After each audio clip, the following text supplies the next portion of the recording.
Overhead squats are so uncomfortable, man. So uncomfortable for me. Kind of like low bar squats were extremely uncomfortable for me when I started it. When I started doing low bar squats, I felt like my groin was going to tear. Overhead squats, I feel like my rhomboid in between the scapular region is cramping. The shoulders are screaming. I'm fighting very, very hard battle of trying to keep upright. All of these things are just very uncomfortable for me. Where my comfort lies is in front squats and in high bar squats. I've done a lot of them over the years and I've become comfortable with them. And I'm sure the first time I started doing front squats, I had the same thoughts. My God, this is terrible. My collarbones are killing me. My deltoids are bruised. Like my wrist is screaming. I can't keep the bar in a position. I'm leaning over, all those things. And then you sink in a few years of training, persistence, and then all of a sudden it becomes comfortable. And then you start squatting 1 plate, 2 plate, 3 plate, 4 plate. Currently, the front squat is 185. That is not a sign of discomfort. That is a sign of somebody getting really comfortable with a movement like that. I just feel like it is not a coincidence that most of my progress comes from periods of training where I'm focusing on the things I really don't like doing or I'm uncomfortable doing. The wide grip bench press. Another example. Terrible feeling. Last year, it was terrible. Shoulders screaming, all that kind of stuff. My shoulders are going to pop out of their joints.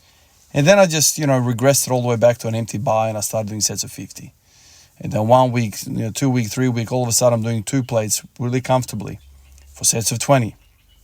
Really, really comfortable. And then all of a sudden I beat my strong grip, my let's say competition setup bench. I beat that with this previously really weak style, which is the wide, which is the narrow. So I beat it with the wide. And it's like, wow, okay, so I've made a huge leap there. How do you make a weakness and turning into one of your strengths? So I ask myself sometimes, what is it about this movement that I really, really find challenging? There's something underneath that movement, something within that movement pattern that I'm lacking. And it's very, very difficult to work out exactly which bloody fiber is weak and why you're falling over and struggling with this thing. You can sit there until the cows come home and try to work out what the hell is going on. Or you can just spend some time and just dedicate some time into that movement pattern and then try to get it better. It's that low-hanging fruit that really has the biggest returns. I've tried drumming up, the whole train your strengths kind of movement period. And while that's all good, I find that I always hit some sort of a limit with that and some sort of pain arises or the going gets really, really tough. So in a way, you can push your strengths and deal with the injuries and all the rehab stuff, or you can just simply work hard with these novel, these new exercises that you suck at, and you can work hard with like fraction of the weight on the bar and get that up. Ultimately, I think both end up in the same result, I suppose. But I think it's far more rewarding to work on the things that you suck at. It's just a far more efficient way. You don't have to do 1,001 different rehab movements to keep your strength going and to push those 5x5 on high bar squat, which I know we're going to kick my ass. Why don't I just do 5x5 with low bar squat? I can tolerate so much volume in there. Why is that? Well, something is at play there. Something is at play of me being able to tolerate a lot of a wide grip bench. Something is really interesting about doing overhead squats. What is going on there? Why is it so challenging for me? So this rhomboid region that I'm feeling right now after doing those overhead squats, that is interesting to me. Why are you lacking? Why do I struggle to stay upright? So, then you think to yourself, okay, when I do high bar squats, I tend to lean over. Maybe there is a common link between these two movements. The thing that's keeping me away from a 2-plate overhead squat might be the same thing that causes me to lean over in a high bar squat. It is interesting, isn't it?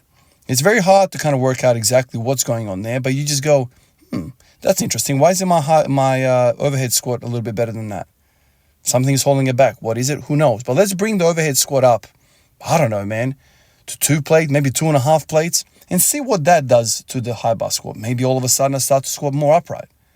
Who knows? You can point to the quads, you can point to the adductors, the glutes, the core, or maybe it's that freaking rhomboid. How is that connected? I don't even know. I'm just asking questions. But maybe something about those shoulder girdle muscles that is limiting my overhead squat. Maybe something about them is holding me back on the high bar the way I want to. Maybe I lose stability through my upper back. And obviously when you're doing a movement, it is really freaking hard while you're in the heat of the battle, while the bar is on your back and you're hitting that freaking sticking point. It's really hard to sit there and be like, yeah, let me pause this moment and think about what I'm feeling right now, where this feedback is coming from, which muscle is struggling, and then I'll isolate that. It's very, very hard. Like, those moments are very brief, and you're just basically worried about surviving that moment, and it's very hard to get that input from the body that you need to kind of work out what's going on.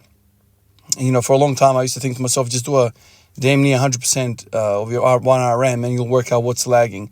Well, those moments are war, and there's a lot of fire around the place, and you can't really work out with a clear mind of what's going on. You can watch the video and stuff, and it's somewhat beneficial.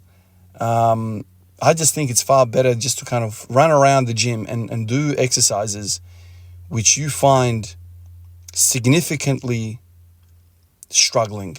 Why am I struggling with overhead squat? Why am I struggling with low bar squat?